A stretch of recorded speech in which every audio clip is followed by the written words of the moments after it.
मुंबई महापालिकेत भाजप आणि शिंदेंच्या शिवसेनेनं बहुमत मिळवलं. पण महापौर कोणाचा होणार याबाबत वाद सुरू होता. पण एका रात्रीत सगळं चित्रच बदललं.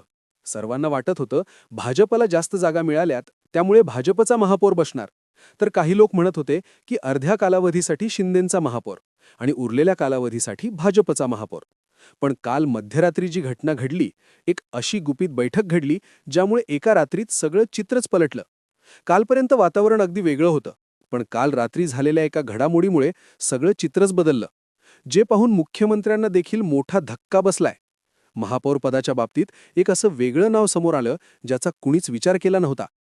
मुंबई ही देशाची आर्थिक राजधानी, जिथे समुद्राच्या लाटांप्रमाणे राजकारणही कधी शांत नसतं. पण काल मध्यरात्री जे घडलं त्याने केवळ महाराष्ट्रालाच नाही, तर संपूर्ण देशाला हादरून सोडलं. काल रात्रीपर्यंत असं वाटत होतं की मुंबईवर भाजपचा झेंडा फडकणार किंवा एकनाथ शिंदेंचा कोणीतरी उमेदवार महापौर बसून काही काळ होणार. पण जे नाव समोर आलं त्याचा कोणी विचारच केला नव्हता. अशा काही हालचाली झाल्या की ज्या पाहून मुख्यमंत्री देखील चक्रावून गेले. एका रात्रीत सगळं चित्रच पलटलं. आज मुंबईच्या गल्लीबोळापासून ते मंत्रालयापर्यंत एकच प्रश्न विचारला जातोय की हे नवीन नाव कोणाचं आहे.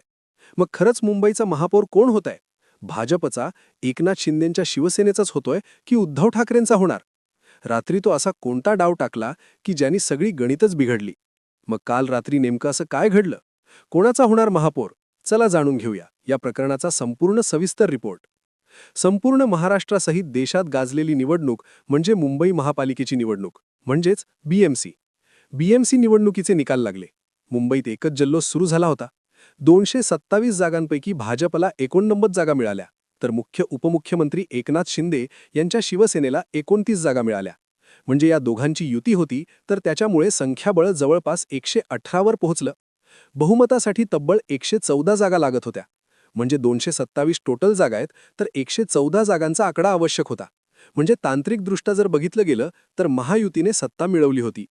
देवेंद्र फडणवीस यांनी प्रचारात एक शब्द दिला होता की मुंबईचा महापौर मराठीच असेल. पण खरा सत्ता संघर्ष तिथूनच सुरू झाला. विजयाचा गुलाल उधळला जात होता, पण त्या गुलालाच्या मागे सत्तेची खरी खेळी आता रंगू लागली होती. भाजपचे कार्यकर्ते जल्लोष करत होते, पण दुसरीकडे वर्षा आणि सागर या दोन्ही बंगल्यांवरचे दिवे रात्रभर विझले नव्हते. विजयाची खात्री असताना अचानक उपमुख्यमंत्री एकनाथ शिंदेंनी एक असा आदेश दिला ज्याने राजकीय वर्तुळात खळबळ माजली. निवडून आलेल्या एकनाथ शिंदेंच्या एकूण 29 नगरसेवकांना त्यांनी तातडीनं मुंबईच्या एका आलिशान हॉटेलमध्ये हलवण्याचे आदेश दिले. खरं तर या प्रकरणाची सुरुवात त्याच दिवशी झाली होती, जेव्हा एकनाथ शिंदे यांनी आपल्या 29 उमेदवारांना विजयी उमेदवारांना हलवण्याचे आदेश दिले. आता सगळ्यांना सरळ सरळ दिसत होतं की भाजप आणि शिवसेना एकत्र आहे, त्यामुळे त्यांचाच कोणाचा तरी त्या ठिकाणी महापौर होणार. पण शिंदेंनी हा नवीनच त्या ठिकाणी निर्णय घेतला आणि ज्यामुळे खरं तर या प्रकरणामध्ये एक वेगळीच ठणगी पडली. भाजपला वाटत होतं की आपला बहुमताचा आकडा जवळ आल्याने सत्ता स्थापन करणं सोपं आहे.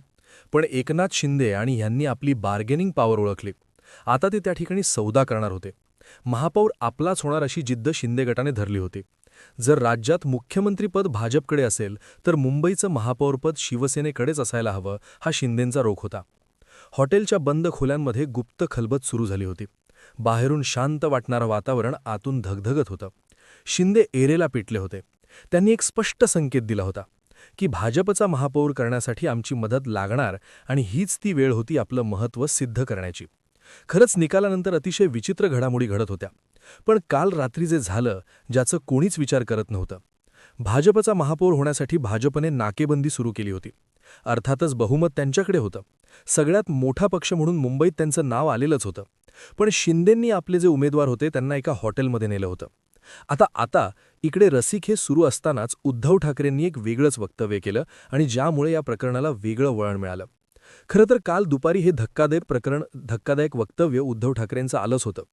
पण काल रात्री जे घडलं ज्याचा कोणीच विचार केला नव्हता.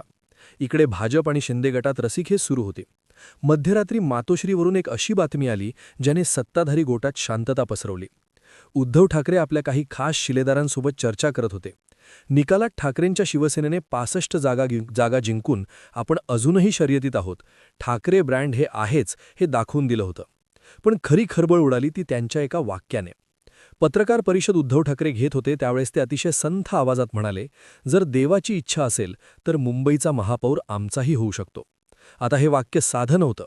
लोकांना कदाचित वाटेल ते असं म्हणत असतील, पण देवाची इच्छा म्हणजे नेमकं काय? आता हे कोणत्या देवाची इच्छा असेल की मुंबईचा महापौर उद्धव बाळासाहेब ठाकरे यांच्या शिवसेनेचा होणार आहेत? उद्धव ठाकरे कोणत्या चमत्काराची अपेक्षा करत होते? खरंच आतून काय चाललं होतं? ते कोणाच्या संपर्कात होते? असे चेहरे कोणते होते की जे आता भाजप किंवा शिंदेंची साथ सोडून उद्धव बाळासाहेब ठाकरेंच्या शिवसेनेमध्ये जाणार होते? या एका वाक्याने भाजपच्या गोटामध्ये कमालीचा तणाव निर्माण केला आणि रात्री 2 वाजता फोनच्या रेंगळा वाजू लागल्या. दिल्लीपर्यंत या विधानाचा अर्थ शोधला जाऊ लागला. उद्धव बाळासाहेब ठाकरेंच्या शिवसेनेचा महापौर कसा काय होणार? 65 जागा जिंकून ते नेमकं कोणाची मदत घेणार होते? साधारणपणे काल रात्री घडलेली ही घटना होती. रात्रीचे 3 वाजले. मंत्रालयासमोरील सागर बंगल्यावर देवेंद्र फडणवीस देखील गंभीर चिंतेत मग्न होते. त्यांच्या डोक्यात मुंबईच्या विकासाचं स्वप्न आणि भाजपचा पहिला महापौर बस होण्याची जिद्द होती. पण शिंदेंचे नगरसेवक हॉटेलमध्ये असणं आणि ठाकरेंनी अगदी भयानक वाक्य वापरणं या 2 गोष्टींनी पेच प्रचंड निर्माण केला होता. फडणवीस विचार करत होते, जर शिंदे गट फुटला किंवा त्यांनी पाठिंबा देण्यास नकार दिला तर काय? दुसरीकडे वर्षा बंगल्यावर एकनाथ शिंदे शांतपणे फेऱ्या मारत होते. त्यांनी ठाकरेंच्या प्रभावातून मुंबईला पूर्णपणे बाहेर काढायचं होतं, पण स्वतःचं अस्तित्व धोक्यात न घालता. कार्यकर्त्यांमध्ये अस्वस्थता होती. मुंबईच्या हवेत गारवा होता, पण राजकारण मात्र अगदी तणावाच्या शिखरावर पोहोचलं होतं. असं म्हटलं जातंय की काल रात्री काही गुप्त गाठीभेटी झाल्या असाव्यात. काही संशयास्पद गाड्या वर्षा बंगल्यावरून मातोश्रीकडे गेल्या. मातोश्रीकडून त्या ठिकाणी वर्षा बंगल्यावर गेल्याचे तर्क लढवले गेलेत. भाजपचे नेते शिंदेंना समजावण्याचा प्रयत्न करत असावेत, पण शिंदे आपल्या भूमिकेवर ठाम होते. मुंबई आपली आहे, मुंबईवर भगवाच हवा, पण तो आमच्या शिवसेनेचा आहे. ही भूमिका पेच वाढवत होती. मुख्यमंत्री हैराण झाले होते, कारण त्यांना ठाकरेंच्या त्या ईश्वरी संकेताची धाचकी वाटत होती. राजकारणात रात्रीतून भूकंप होऊ शकतात हे महाराष्ट्राने अनेकदा अनुभवलं आहे. त्यामुळे शेवटपर्यंत कोणाचं पारडं जड ठरेल हे सांगणं आता कठीण होऊ लागलं होतं. मुंबईचा पुढचा राजा कोण हे गुपित अजूनही त्या रात्रीच्या अंधारात कुठेतरी दडलं होतं. आता आपण या घटनेच्या अशा वळणावर आलोय की जिथे पडद्यामागचं सत्य हळूहळू उलगडायला लागलंय. आता पहिली शक्यता अशी वर्तवली गेली आहे की भाजप आपला सर्वात मोठा पक्ष असण्याचा अधिकार आता वापरू शकतं आणि प्रबळ दावेदारांपैकी एकाला महापौरपदावर बसवेल. या प्रकारे यामध्ये अनुभवी प्रभाकर शिंदे, आक्रमक तेजस्वी घोसाळकर किंवा मकरंद नॉर्वेकर यांच्या नावाची चर्चा आहे. दुसरी शक्यता महायुतीमध्ये फूट पडू नये म्हणून 50-50 कालावधीचा जो फॉर्म्युला आहे तो अंमलात आणला जाईल. म्हणजे 2.5 वर्ष भाजपचा महापौर आणि 2.5 वर्ष शिवसेनेच्या शिंदेंचा महापौर असू शकतो. हा तोडगा निघू शकतो. आणि तिसरी सगळ्यात धक्कादायक शक्यता अशी आहे ज्याची भीती सत्ताधाऱ्यांना आहे.